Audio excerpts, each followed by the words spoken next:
நெஞ்சோடு கலந்தவளே, என் உயிரோடு உறைந்தவளே, எனக்காக பிறந்தவளே என் உயிரே. மறு ஜன்மம் இருந்தால் கூட உயிரே உன் கரம் பிடிப்பேன, உன் கால் தடம் நான் தொடர்வேன். நான் வருவேன், நீ காத்துட்டு இருப்ப. ஆனா நான் எப்படி வருவேன்? நான் வந்ததும் உன் காதல என்கிட்ட சொல்லணும்னு நீ காத்துக்கிட்டு இருப்ப. ஆனா நான் வந்து உன்கிட்ட என்ன சொல்லுவேன்? உனக்கு கிடைக்கணும்னு இருக்கிறது இந்த உலகத்துல எங்க இருந்தாலும் என்ன ஆனாலும் உனக்கு கிடைக்கும்னு நான் இன்னைக்குதான் உன்னை நம்ப வச்சேன். இப்ப நான் வந்து நான் உனக்கு கிடைக்க மாட்டேன் ஷைலுன்னு உன்கிட்ட எப்படி சொல்லுவேன்? அப்படி நான் சொன்னா நீ அதை தாங்கிக்குவியா ஷைலு? இல்ல, அப்படி வந்து உன்கிட்ட சொல்ற தைரியம் கூட எனக்கு இல்ல. நான் வரமாட்டேன் ஷைலு. என்னன்னாலும் சரி, இதுக்கப்புறம் நான் உன்னை பார்க்க வரவே மாட்டேன். நீயும் என்ன பார்க்க வேண்டாம். உன் மனசுல இருக்கிற அந்த முகம் தெரியாத அன்பு தெரியாதவனாவே இருக்கட்டும். இவ்வளோ நாள் அன்புன்ற ஒருத்தன் எப்படி இருப்பான்னு உனக்கு தெரியாது. இதுக்கப்புறம் அன்புன்ற ஒருத்தன் இருக்கானா இல்லையான்னு கூட உனக்கு தெரியாது ஷைலு.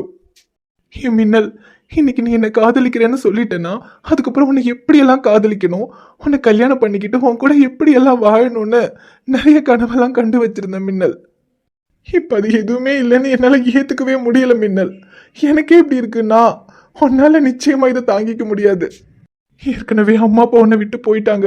இதுக்கப்புறம் நான் தான் உனக்கு எல்லான்னு நீ இப்ப நினைச்சிட்டு இருப்ப. ஆனா நானும் உன்னை விட்டு போயிடுவேன்னு உன்கிட்ட நான் எப்படி மின்னல் சொல்லுவேன்? இல்ல, நான் இதை சொன்னா கூட நீ அதை ஏத்துக்க மாட்டேன். அப்பவும் நீ என்னதான் காதலிப்பன்னு எனக்கு தெரியும். ஆனா நீ என்ன மறக்கணும் மின்னல். உன் மனசுல எப்படி நான் காதலை வர வச்சனோ அதே மாதிரி உன் மனசுல இருந்து என்னை தூக்கி எறியவும் நான் வைக்கணும். ஏன்னா உன் வாழ்க்கையில இவ்வளவு நாள் தான் நீ யாரும் இல்லாம தனியா கஷ்டப்பட்ட. ஆனா இதுக்கப்புறம் உனக்குன்னு உன் வாழ்க்கையில யாராவது வரணும் மின்னல். நீ யாரையாவது கல்யாணம் பண்ணிக்கிட்டு குடும்பம் குழந்தைன்னு நீ ரொம்ப சந்தோஷமா இருக்கணும். அதுக்கு நான் உன் வாழ்க்கையை விட்டு போகணும். அப்பதான் நீ என்ன மறந்துட்டு வேற யாரையாவது கல்யாணம் பண்ணிக்குவ. இப்ப எனக்கு இருக்கிற ஒரே ஒரு நிம்மதி என்ன தெரியுமா? எனக்கு ஏதாவது ஆகுறதுக்குள்ள உன்கிட்ட சேர்க்க வேண்டியதை நான் உன்கிட்ட கொண்டு வந்து சேர்த்துட்டேன். அதுவே எனக்கு போதும். இன்னும் உன்கிட்ட சேர்க்கறதுக்கு இந்த டைரி மட்டும்தான் பாக்கி இருக்கு. அதையும் நான் உன்கிட்ட சேர்த்துருவேன். அதுக்கப்புறம் அன்புன்ற ஒருத்தன் உன் வாழ்க்கையில இதுக்கப்புறம் வரவே மாட்டான் மின்னல். அன்பு ஏன் இன்னும் வரல? 12 மணிக்கு ஹாஸ்டல் மொட்டை மாடிக்கு வரானല്ലേ പറഞ്ഞത്. 12 மணி കഴിഞ്ഞുம் இனியும் வரல. அன்பு வரேன்னு சொன்னா வராம இருக்க மாட்டான். அதுலயும் இன்னைக்கு நான் அவன்கிட்ட என்னோட காதல சொல்ல போறேன்னு அவனுக்கு தெரியும். அவன் 12 மணிக்கு முன்னாலேயே வந்துருவான்னு நினைச்சேன். ஆனா 12 மணி முடிஞ்சு ரொம்ப நேரம் ஆகுது, இன்னும் அவன் வரல. எனக்கு இந்த ரொம்ப பயமா இருக்கு. இல்ல, நான் நினைக்கிற மாதிரி எல்லாம் எதுவும் இருக்காது. அன்பு வந்துடும். அன்பு என்ன ரொம்ப பேடிப்படுத்தாத அன்பு. இத்தனை திவசம் நான் உன்னை காக்க வச்சேன்றதுக்காக இன்னைக்கு என்ன நீ காக்க வச்சு விளையாட்டு காமிக்கிறியா? வேண்டாம் அன்பு, இன்னைக்கு மட்டும் நீ வந்துடு. என் காதல உன்கிட்ட சொல்லிடுறேன். அதுக்கப்புறம் நீ என்ன எவ்வளவு வேணும்னாலும் பயப்படுத்திக்கோ, என்கிட்ட எவ்வளவு வேணும்னாலும் விளையாடிக்கோ. அது எனக்கு பிரச்சனை இல்ல. ஆனா இன்னைக்கு மட்டும் வந்துடு அன்பு, எனக்கு ரொம்ப பயமா இருக்கு. ஓடும் மேகங்கள் ஓய்வு கொள்ளலாம், மழையாய் பொழிந்தே தன் வாரம் தீர்க்கலாம். அழுதால் கூட தீரா சுமையே காதல் தீய கருகும் இமையே. அன்பு, இவ்வளவு நேரம் எங்கடா போன? நீ வரட்டும் தான் காத்துட்டு இருந்தேன். அது ஹாஸ்பிட்டலுக்கு போனோமா? ஏன், என்னாச்சு? நீ ஹாஸ்பிட்டலுக்கு போ, இல்ல எங்க வேணாலும் போ. ஆனா பீரோக்குள்ள உன்னோட ஏஎஸ் இன்ஷியல் போட்ட செயின் இருந்துச்சே, அது எங்கடா? சொல்லுடா. ஆம்புலன்ஸ் ஓட்டுற வேலைக்கு போற வரைக்கும் அது நீ கழுத்துல தான் போட்டிருந்த. ஆம்புலன்ஸ் ஓட்ட போகும்போது தான் இனி வண்டி ஓட்டும் போது எங்கேயாவது தொலைஞ்சு போச்சுன்னா என்ன பண்றதுன்னு சொல்லிட்டு அதை பீரோக்குள்ள கழட்டி வச்ச. சரி, அதை போடவே மாட்டேங்கிறியா? பொங்கல் சமயத்துல எடுத்து கொடுத்து போட சொல்லுவோம்னு பீரோக்குள்ள புள்ள தேடி பாக்குறேன், அந்த செயினை எங்கேயுமே காணோம். சரி, கழுத்துல போட்டுருப்பே என்னமோ நினைக்கோ, கழுத்துல பார்த்து கழுத்துலையும் காணோம். அதான் உங்ககிட்ட கேட்கணும்னு நினைச்சுக்கிட்டு இருந்தேன். அது எங்கடா? அம்மா, அது வந்து அந்த செயினை தொலைஞ்சு போச்சுமா. தொலைஞ்சு போச்சா? அட பாவி, 2 பவுன் செயின் தொலைஞ்சு போச்சுங்கற. இப்ப தங்க விக்கிற விலையில 2 பவுன் செயின் வாங்கணும்னா 1 லட்சத்துக்கு மேலே ஆகும்டா. தொலைஞ்சு போச்சுன்னு இவ்வளவு அசால்ட்டா சொல்லிக்கிட்டு இருக்க. சரி, இத எடுத்து கழுத்துல மாட்டி நான் பார்க்கவே இல்லையே, அப்புறம் எப்படி அது தொலைஞ்சு போகும்? இல்லம்மா, அன்னைக்கு ஒரு நாள் என் ஃப்ரெண்ட் ஒருத்தனுக்கு கல்யாணம்னு அதை எடுத்து போட்டுட்டு போனோம்மா. அது வரும்போது எங்கேயோ தொலைஞ்சிருச்சுமா. ஐயோ கடவுளே, தங்க செயின் தொலைஞ்சிருச்சுன்னு எப்படி சொல்லிக்கிட்டு இருக்கான் பாரு. ஐயோ, 2 பவுன் செயின் ஆச்சே. இதுல வேற அன்பு செல்வன்னு இன்சில் போட்டது தான் வேணும்னு ஏஎஸ்னு அம்மா விடுங்கம்மா, இப்ப என்ன 2 பவுன் செயின் தானே, நான் வேலைக்கு போய் சம்பாதிச்சு திரும்பவும் அதே மாதிரி ஒரு செயினை வாங்கி தந்துடுறேம்மா. டேய், நீ திரும்ப வாங்குறது அங்க இருக்கட்டும். இப்ப போனது தானே. மா, தங்க செயின் போயிடுச்சேன்னு இவ்வளோ கோவப்படுறீங்களேம்மா. ஒருவேளை உங்க பையனே உங்களை விட்டு போயிட்டா நீங்க என்னம்மா பண்ணுவீங்க? டேய், என்ன வார்த்தை பேசுற? டேய், தங்க செயினை தொலைச்சிட்டேன்னு சொல்ற. தங்க விக்கிற விலையில திரும்ப அதை வாங்க முடியுமோன்ற கவலையில பேசுனேன்டா. ஆனா அதுக்குன்னு போய் உனக்கு ஏதாவது ஆயிரும்ன்ற மாதிரி பேசிக்கிட்டு இருக்க. உனக்கு என்ன பைத்தியமாடா? இங்க பாரு, சரி தொலைச்சிட்டேன்னா போட்டு விடு. அதுக்கு என்ன, அதை சமாளிக்கிறதுக்காக எதையோ ஒன்று சொல்றேன்னு சொல்லி இப்படி எல்லாம் சொல்லாதடா. இல்லம்மா, நான் அதை சமாளிக்கிறதுக்காக சொல்லலம்மா. நான் உங்ககிட்ட சீரியஸா தான் கேக்குறேன். எனக்கு ஏதாவது ஒன்று ஆயிடுச்சுன்னா நீங்க என்னம்மா பண்ணுவீங்க? அட கிறுக்கு பயலே, அறிவு இருக்கடா உனக்கு? திரும்ப திரும்ப அப்படி பேசாதன்னு சொல்லிக்கிட்டு இருக்கேன்ல. சரி விடு, இப்ப என்ன, செயினை தொலைச்சிட்ட அவ்வளவுதானே. அது போனா போட்டு விடு. அதுக்காகலாம் ஒண்ணு நீ வருத்தப்படாத. இல்லம்மா, ரொம்ப கஷ்டமா இருக்கு. டேய் அன்பு, சரி விடுறா. ஏதோ 2 பவுன் செயின் தொலைஞ்சு போச்சுங்கிற கோவத்துல பேசிட்டேன்டா. போனா போட்டு விடு. செயின் தானே, திரும்ப வாங்கிக்கலாம் விடு. அம்மா, மனசெல்லாம் என்னமோ மாதிரி இருக்குமா. கொஞ்ச நேரம் உங்க மடியில படுத்துக்கட்டுமாம்மா? டேய் அன்பு, இதெல்லாம் ஒரு விஷயமே இல்லடா. இதுக்காகலாம் நீ வருத்தப்படாதடா. சரி விடு, இப்ப என்ன, வா வந்து மடியில படுத்துக்க. எல்லாம் சரியா போயிரும்டா அன்பு. ரேஷு, இசைலுமா, என்னாச்சு? அதுக்குள்ள வந்துட்ட? அன்பு அதுக்குள்ளே வந்து உன்னை பார்த்துட்டு போயிட்டான். இல்ல ரேஷு, அன்பு வரவே இல்ல. ஏய், என்ன சொல்ற? அன்பு வரலையா? மணி 12:30 ஆகுதுன்னு நினைக்கிறேன். இன்னும் அவன் வரல? அதே ரேஷு, இவ்வளவு நேரம் ஆகியும் அவன் வரல. எனக்கு என்னமோ ரொம்ப பயமா இருக்கு ரேஷு. ஏன் அதுக்கு எதுக்கு நீ பயப்படுற? அவன் எப்பவுமே சொன்ன டைம்க்கு வந்துருமா? ஆனா இவ்வளவு நேரம் ஆகியும் ஏன் வரலன்னு தெரியலையே. அது மட்டும் இல்லாம இன்னைக்கு வேற நீ உன் காதுல வேற சொல்ல போறேன்னு சொல்லிட்ட. அப்ப கண்டிப்பா அவன் 12 மணிக்கு முன்னாடியே வந்திருக்கணுமே. என்ன இருந்திருக்கும்? அதனே ரேஷு, அவன் 12 மணிக்கு முன்னாலே வருவான்னு நினைச்சேன். പക്ഷെ 12 மணி முடிஞ்சு இவ்வளவு நேரம் ஆகுது, இன்னும் அவனை காணோம். இனிப்போ அவனுக்கு ஏதாவது ஆயிருக்குமோன்னு பயமா இருக்கு ரேஷு. ஏ லூசா நீ, அவனுக்கு என்ன ஆக போகுது? அதெல்லாம் ஒண்ணும் இருக்காது. நீ எல்லாம் ஒண்ணும் பயப்படாத ஷேலு, அவன் வந்துருவான். இல்ல ரேஷு, நான் இவ்வளவு நேரம் அவனுக்காக வெயிட் பண்ணேன். പക്ഷെ அவன் வரல. இனிப்போ இங்க பாரு, ஒண்ணும் இல்ல. ஏதாவது உனக்கு வேலை வந்திருக்கும், திடீர்னு எங்கேயாவது போயிருந்திருப்பா. வரதுக்கு கொஞ்சம் நேரமா இருந்திருக்கலாம்ல. சரி விடு, அவன் ஏன் வரல என்னன்னு இப்படி பயந்துகிட்டு இருக்கிறதுக்கு அவனுக்கு போன் போட்டு கேட்கலாம்ல. ஏ சைலுமா, அப்புறம் போன் போது எனக்கு ஞாபகம் வருது. நீ அவனோட நம்பரை பிளாக் பண்ணி வச்சிருக்கல்ல. அவன் சரியான ஃப்ராட். நீ அவனை அன்பிளாக் பண்ணணுங்கிறதுக்காக தான் அவன் வராம லேட் பண்றான். எப்படியும் அவன் வரலன்னா நீ அவனுக்கு போன் பண்ணுவ. அவன் நம்பரை அன்பிளாக் பண்ணிடுவேன்றதுக்காக தான் இப்படி டிராமா பண்றான்னு நினைக்கிறேன். எந்த ரிஷு பரேன? அதுக்காக அவன் வராம இருப்பானா? எனக்கு இன்னும் அப்படி தோணல. ஐயோ சைலுமா, அவன் தான் பெரிய ஃப்ராட்னு உனக்கே தெரியுமே. நீ வேணா அவனோட நம்பர் அன்பிளாக் பண்ணி அவனுக்கு கால் பண்ணி பாரு. தான் உங்க ஆசிக்கு கீழ தான் இருக்கேன். இப்பவே மேல வந்துறேன், நீ வான்னு சொல்ல போறான் பாரு. அதையா? இருங்க, அவனுக்கு கால் பண்ணி பார்க்கறேன். The subscriber is currently switched off. Please try after some time. Rishu கண்டோ, நான் சொன்னேன்ல, அவன் நம்பர் ஸ்விட்ச் ஆஃப்னு வருது. அவனுக்கு என்னமோ பிரச்சனை இருக்கு. நீ அவன்கிட்ட என் காதுல சொல்ல போறேன்னு தெரிஞ்சும் அவன் வராம இருக்கான்னா நிச்சயமா அதுல ஏதாவது காரணம் இருக்கும். அவனுக்கு நிச்சயமா ஏதாவது பெரிய பிரச்சனை இருக்கு. இதுக்குதான் ரிஷு நான் சொன்னேன், நீ அன்பு கிட்ட என் காதுல சொல்ல மாட்டேன்னு. அவன்கிட்ட என் காதுல சொல்லிட்டு அவனுக்கு ஏதாவது ஆயிடுமோன்ற பயத்துலதான் இத்தனை நாளும் என் காதுல நான் மறைச்சு வச்சிருந்தேன். இப்ப கூட கண்டோ, நான் அவன்கிட்ட என் காதல சொல்ல போறேன்னு சொன்னதுக்கே அவனுக்கு என்னமோ பிரச்சனை வந்திருக்கு. அதனாலதான் அவன் வரல. ஐயோ சைலுமா, நீ எதுக்கு இப்படி எல்லாம் கற்பனை பண்ணிக்கிட்டு இருக்க? அவன் வராம இருந்ததுக்கு வேற ஏதாவது கூட காரணமா இருக்கலாம்ல. அப்புறம் இங்க பாரு, ராத்திரி 12 மணிக்கு மேல அவன் வீட்டை விட்டு வரணும்னா அவன் அம்மாவை எல்லாம் ஏமாத்திட்டு தான் வரணும். ஒருவேளை இன்னைக்கு வரும்போது அவன் அம்மா கிட்ட மாட்டி இருந்திருப்பான் போல. அதனாலதான் போனையும் சுவிட்ச் ஆஃப் பண்ணி வச்சுட்டு இருக்கான். வேற ஒண்ணும் இல்ல. நீ வேணா பாரு, நாளைக்கு காலையில அவன் வந்துருவான். இல்ல ரேஷு, எனக்கு ரொம்ப பேடியா வந்து ரேஷு. இதுக்கப்புறம் அன்புதான் எனக்கு எல்லாம் நான் நினைச்சிட்டு இருக்கேன். அன்புக்கு மட்டும் ஏதாவது ஒண்ணுன்னா அதை என்னால தாங்கிக்க முடியாது ரேஷு. சத்தியமா அன்பு இல்லைன்னா என்னால வாழவே முடியாது ரேஷு. ஏ லூசா நீ, அவன் ஏதோ இன்னைக்கு வரலங்கிறதுக்காக என்னெல்லாமோ பேசிக்கிட்டு இருக்க. இங்க பாரு சைலுமா, அவனுக்கெல்லாம் ஒண்ணும் இருக்காது. நான் சொன்ன மாதிரி அவன் வீட்டுல மாட்டி இருந்திருப்பான். அதனாலதான் அவன் வரல. காலையில கண்டிப்பா அவன் வந்துருவான் பாரு. இப்ப நீ எதை பத்தியும் யோசிக்காம பேசாம படுத்து தூங்கு. காலையில அவன் வரலன்னா என்னன்னு கேளு.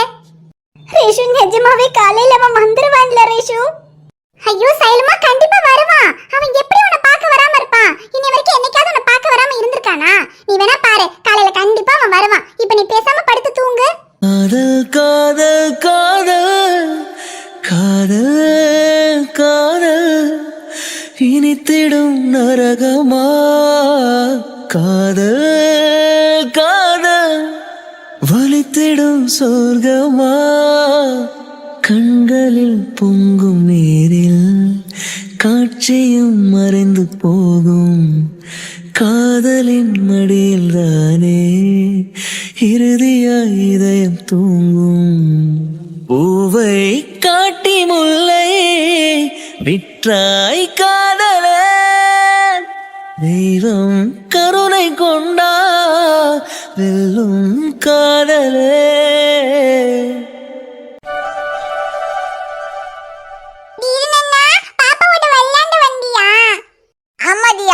அரவிந்தப்பா சித்தப்பாவை பார்க்க இங்க வரேன்னு சொன்னாடா, அதான் நான் உன்னை பார்க்க ஓடி வந்துட்டேன். ஜாலி, அப்பனா நம்ம ரெண்டு பேரும் விளையாடலாமா? இங்க பாத்தியா, இதுதான் பாப்பாவோட வாட்டு வண்டி. இந்த வாட்டு வண்டி வச்சு நம்ம விளையாடலாம். நான் கொஞ்ச நேரம் ஓட்டுறேன், நீ கொஞ்ச நேரம் ஓட்டு. இல்ல, எனக்கு வாட்டு வண்டி பிடிக்காது. என்கிட்ட ஏரோப்ளைன் வண்டி இருக்கு தெரியுமா, அதுதான் பிடிக்கும். நீ இது ஓட்டு, நான் வீட்டுக்கு போய் ஏரோப்ளைன் வண்டி எடுத்துட்டு வரட்டா? சரி, போய் எடுத்துட்டு வா. ஷமீர், நீங்க சொன்னது கரெக்ட் தான். அந்த பிரைவேட் ஹாஸ்பிட்டல் ஓனர் தான் இந்த வேலையை பார்த்திருக்கான். இப்பதான் நான் கலெக்டர் ஆபீஸ்க்கு போய் அங்க எனக்கு தெரிஞ்சவங்க கிட்ட விசாரிச்சுட்டு வந்தேன். யாரோ கலெக்டர் கிட்ட பெட்டிஷன் போட்டிருக்காங்க. இந்த ஊர்ல கவர்மெண்ட் ஹாஸ்பிட்டல் ப்ராப்பரா நடக்கிறது இல்ல, பேஷண்ட்ஸ் எல்லாம் யாருமே வர்றது இல்ல. அதனால இந்த ஊர் கவர்மெண்ட் ஹாஸ்பிட்டலுக்கு கவர்மெண்ட்ல இருந்து மாசம் இவ்வளவு மெடிசன் தேவைன்னு சொல்லி மெடிசன் சப்ளை பண்றது எல்லாத்தையுமே மிஸ்யூஸ் பண்றாங்கன்னு சொல்லி பெட்டிஷன் போட்டிருக்காங்க. யோ, என்னையா சொல்ற? இந்த ஊர்ல இருக்கிறவங்க தானே ஆஸ்பத்திரிக்கு வந்து மருந்து மாத்திரை எல்லாமே வாங்கிக்கிட்டு இருக்கானுங்க. இப்ப இந்த ஊர்ல இருக்கிறவங்களே போய் ஆஸ்பத்திரி ஒழுங்கா நடக்கிறது இல்ல, மருந்து மாத்திரை எல்லாம் மிஸ்யூஸ் பண்றாங்கன்னு சொன்னா என்னையா அர்த்தம்? ஐயோ சக்தி, இந்த ஊர்ல இருக்கிறவங்க சொல்லல, அதான் நான் சொன்னனே. அந்த பிரைவேட் ஹாஸ்பிட்டல் ஓனர் இருக்கான்ல, அவன் தான் யாரையோ ஆளுங்களை செட் பண்ணி இப்படி எல்லாம் கலெக்டருக்கு பெட்டிஷன் போட வச்சிருக்கான். சரி, அந்த தான் சொல்லி பெட்டிஷன் போட்டானா இந்த ஊர் கலெக்டருக்கு தெரியாதா இந்த ஊர் ஆஸ்பத்திரி நடக்குதா இல்லையான்னு? வேணா யாரையாவது ஆள் அனுப்பி செக் பண்ண சொல்லு. பேஷன்ஸ் எல்லாம் வராங்களா, ஆஸ்பத்திரி ஒழுங்கா தான் நடக்குதா, இல்ல மருந்து மாத்திரை எடுத்துட்டு போய் பிளாக்ல விக்கிறமான்னு.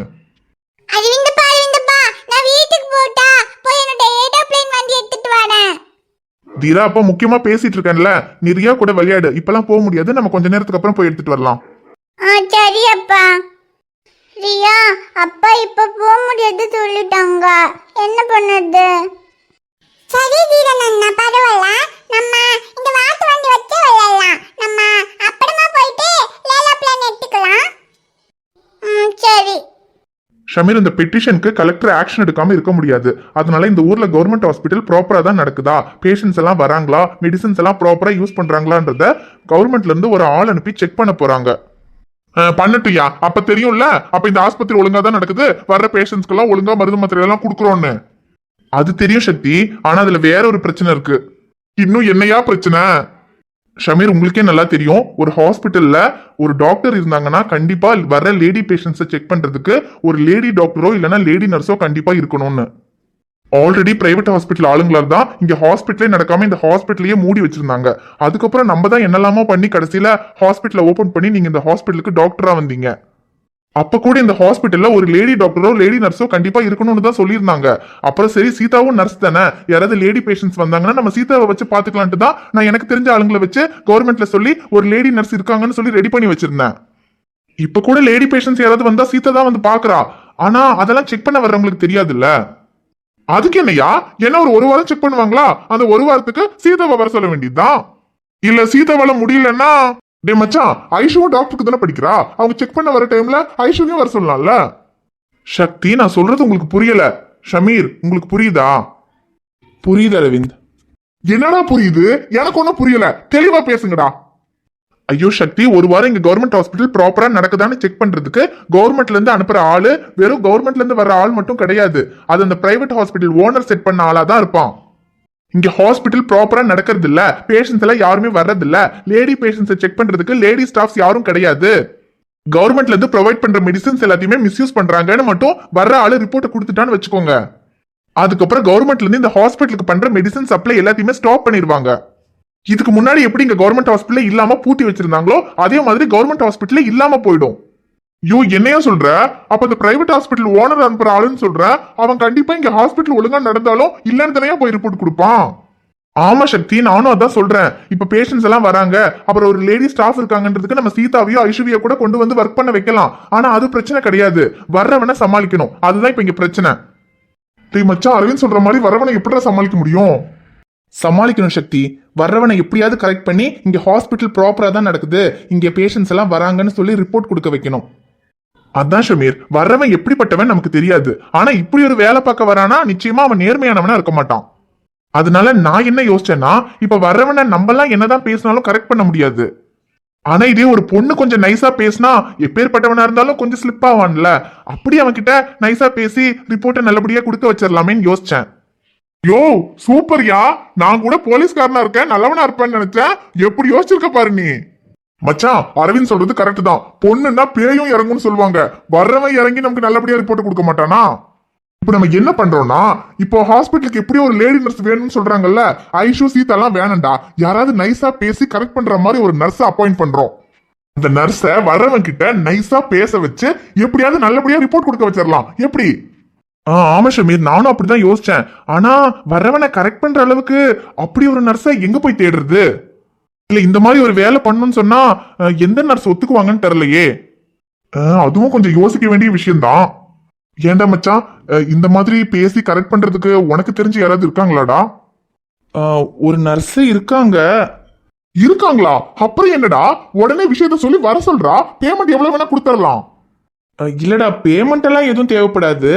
ஆனா நீ ஓகேன்னு சொன்னா வந்துருவாங்கடா. எது நான் ஓகேன்னு சொல்லணுமா? எனக்கு தெரிஞ்சவங்களா? எனக்கு தெரிஞ்ச அப்படி யாருடா? சோனா டார்லிங். என்னது சோனாவா? சோனாவா? அது யார் ஷமீர்? ஏன் சோனா யாருன்னு தெரிஞ்சுக்கிறதுக்கு உனக்கு என்ன அவ்வளவு ஆர்வம்? யோ இல்லையா, வர்றவனை கரெக்ட் பண்ற அளவுக்கு அவ்வளோ டேலண்ட் ஆனவங்க யாருன்னு தெரிஞ்சுக்கதாயா கேட்டேன். அது மட்டும் இல்லாம சோனாங்கிற பேரை கேட்கும் போதே சூப்பரா இருக்கு. அப்ப ஆள் பார்க்க எப்படி இருப்பாங்கன்னு சின்ன ஒரு இமேஜினேஷன், அவ்வளவுதான். இமேஜினேஷன் இரு சீதா கிட்ட சொல்றேன். யோ சும்மா கேட்டையா, முடியா. ஷமீர் நீங்க சொல்லுங்க, யார் இந்த சோனா? சக்தி, சோனா யாருன்னு சொல்லிருவோமா? டேய் என்ன விளையாடுறியா? சோனாலாம் திரும்ப வர முடியாது சொல்லிட்டேன். டே சக்தி, எனக்காகன்னா வருவாடா. வாய்ப்பு இல்ல ராஜா, வாய்ப்பே இல்ல. திரும்பவும் சோனா வர்றதுக்கு நான் சம்மதிக்கவே மாட்டேன். சம்மதிக்க மாட்டேன்? டே சக்தி, எனக்காக சம்மதிக்க மாட்டேன்? பரவாயில்லடா சக்தி, விட்ரா, நான் வேற ஏதாவது பண்ணிக்கிறேன். நானும் சொல்லக்கூடாதுன்னு தான் நினைக்கிறேன், ஆனா சொல்ல வைக்கிறடா. ஊர்ல 10-15 ஃப்ரெண்டு வச்சிருக்கலாம், சந்தோஷமா இருக்கான். ஒரே ஒரு ஃப்ரெண்டை வச்சுக்கிட்டு நான் படுற அவஸ்தை இது. டே சக்தி, அப்ப சோனா வருவாள்ல? என்ன பண்ணி தொலைறது? உன் மூஞ்சிக்காக வந்து தானே ஆகணும். டே என்னடா நடக்குதுங்க? எனக்கு ஒண்ணுமே புரியல.